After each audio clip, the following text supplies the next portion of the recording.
Кыргыз Республикасынын президенти Садыр Жапаров жарандык коргоонунун башчысынын 2022 жылга даярдык планына ылайык Баткен облусунун аймагында атайын машыгуу өтүп жатат. Жер титирөөдөн улам жабыркаган жарандарды эвакуациялоо, жайгаштыруу жана ар тараптуу камсыздоо иш-чаралары жүрүүдө.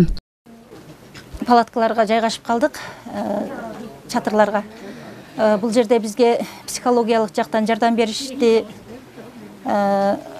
Madani тармагынан madani эс алуу тармагы бар экен, бизге көңүлүбүздү ачып, ал жакта жакшы кабыл алуу болду. Анан дагы ушул куткаруучуларга ыраазычылык билдиребиз. Балдарыбыз менен бардык жагынан камсыздап бизге жардам берип атышат. Өзгөчө кырдаалдар учурунда жабыр тарткан жергиликтүү жарандар коопсуз аймакка көчүрүлүп, убактылуу жайгаштыруу пункттарына жайгаштырылды. Машыгуунун жүрүшүндө өзгөчө кырдаалдар катталгандыгы боюнча маалымат түшүп, жарандык коргонуу кызматтары чогулду. Облустук штаб түзүлүп, облустун жана район шаардык жарандык коргонуу кызматтары активдүү катышып жатат.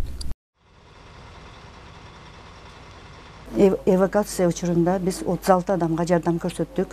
Анын ичинен температурасы 6, давлениясы барлар 4, беременный 8, пенсионерлер 4, анын ичинен стационарга жөнөткөнүбүз 14 болду. Сол жардам көрсөтүлдү.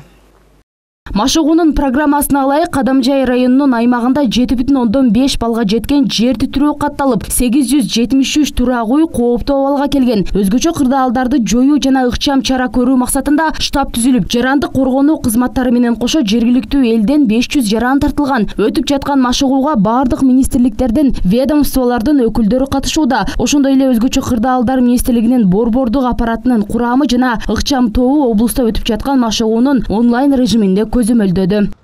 Элдерди өзгөчө кырдаалдар учурунда коопсуз жайга көчүрүү. Бүгүнкү күндө бизге машыгууда жер титирөө катталды. Жер титирөөдө бизде Кадамжай районунда, Баткен районунда 3 айыл өкмөттө жалпысынан болжол менен 5000 адам ошолорду коопсуз жакка көчүрүү. Ошону менен биргеликте бизде республикалык деңгээлде өтүүдө машыгуу түз эфирде онлайн көрсөтүлүүдө. Анан бардык биздин жарандык коргонуу кызматтар өз кызматтарынын милдеттерин так аткарып, азыр коопсуз жакка көчүрүлүп келди.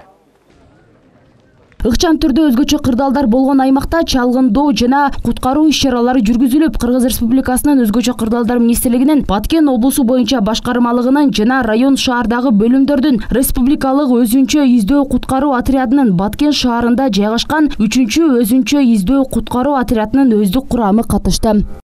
Бактыгүл Мирадилова, Рыскелди Азамат уулу, Алтын бешик жаңылыктары.